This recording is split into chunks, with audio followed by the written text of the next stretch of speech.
About 10, maybe 15 years ago, I went to this fascinating seminar, a fascinating hypnosis seminar. But it wasn't a seminar about how to learn hypnosis. Rather, it was a seminar about how to experience hypnosis in a very introspective way. The seminar teacher was a counselor and highly skilled in Jungian archetypes, as well as Joseph Campbellian storytelling, hero's journey storytelling. And it was all kinds of deep, introspective, hypnotic inductions where we dealt with inner archetypes. We looked for and found within ourselves inner archetypes through various types of storytelling.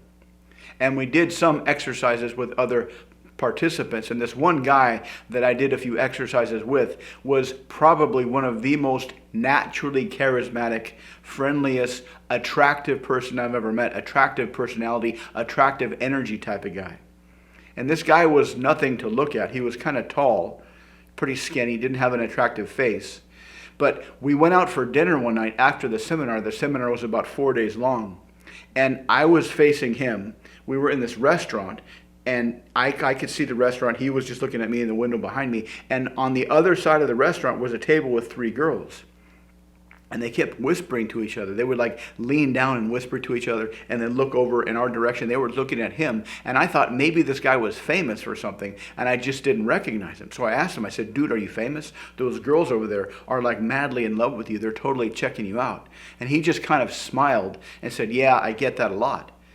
And I said, what do you mean? He said, well, let me show you. And so we finished our dinner. We went to a nearby club, and he just started talking to people. He would talk to random people, whoever that was within his kind of field of vision. He would just pick somebody and start a conversation. And as soon as he started to talk to people, they would light up like a Christmas tree. They would just look at him like he was the second coming of Jesus or something. And I was starting to think that this guy was some kind of a cult leader or something.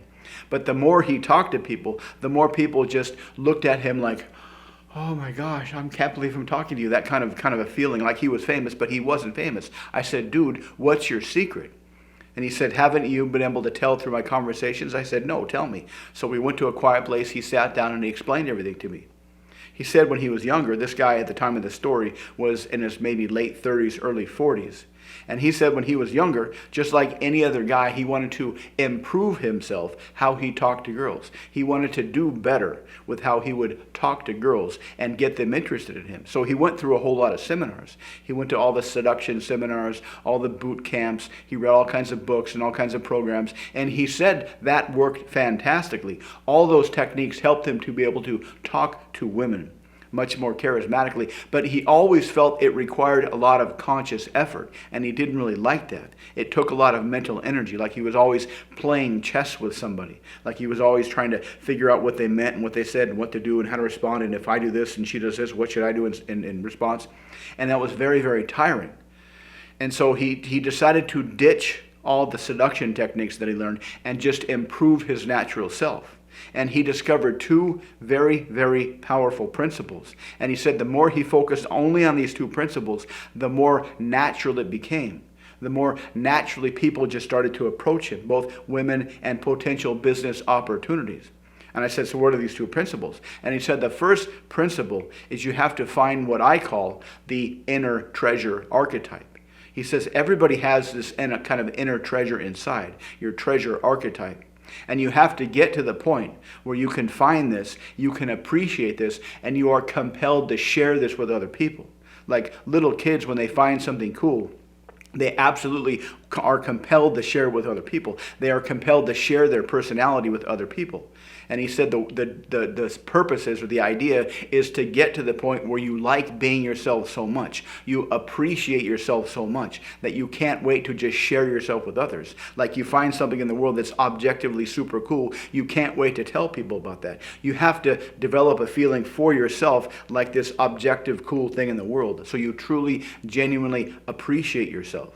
You truly, genuinely like yourself. You truly, genuinely love yourself. And he says you can practice this by sitting by yourself in a quiet room with no external devices and just find positive things about you. Find positive memories about you and build up your endurance, so to speak, of how you can contemplate your inner self and appreciate your inner self so much you don't need any external stimuli. He said this takes a while, but the more you do this, the more you'll start to just naturally become more outgoing and expressive. And this takes some time, it takes some practice, but to do some meditation, find your inner treasure archetype and just build from that. And he said this will make true the paradox or the cliche that your outer world is a reflection of your inner world. This sounds kind of false, and most people want to wait till their outer world changes before they start to accept their inner world, but it really does work the opposite. He said that's the first paradox or the first paradigm shift. You truly have to have faith that your outer world is a reflection of your inner world. And if you forget about the outer world and just focus only on your inner world, focus on finding and expanding and building up that inner treasure archetype, your outer world will change. And that will help you to understand the truth of outcome independence, which is another paradox, another paradigm shift that you have to have kind of faith to accept it. And that is, the less you care about any outcome, the more good things will happen. The more you're attached to any outcome, the less likely those outcomes will happen.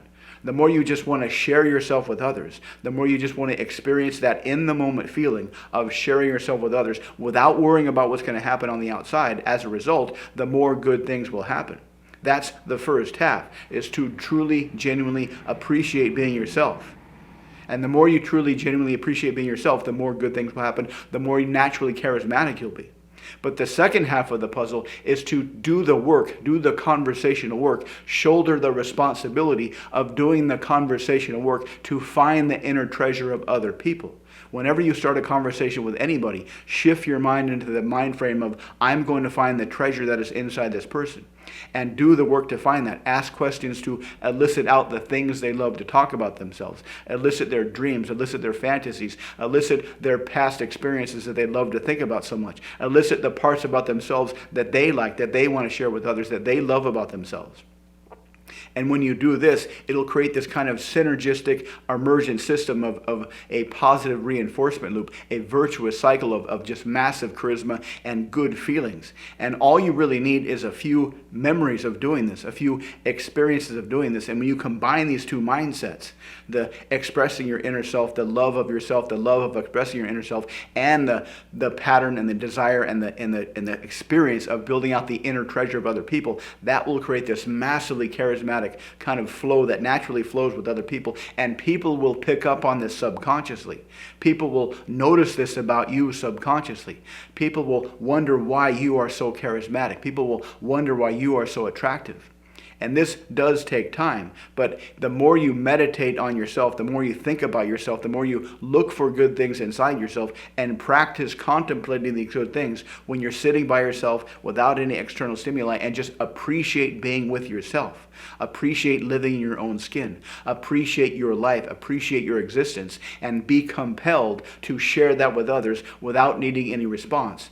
And then from that mindset, from that standpoint, find the treasure in others. Help them build out their treasure. That will create such a massively powerful, charismatic, subconscious, radiated frame that people will start to bring themselves to you. The world will start to present good opportunities to you. The world will deliver good things to your feet, as if you're some kind of king of the world or reincarnated Jesus or something. And this guy is living proof of how well this works.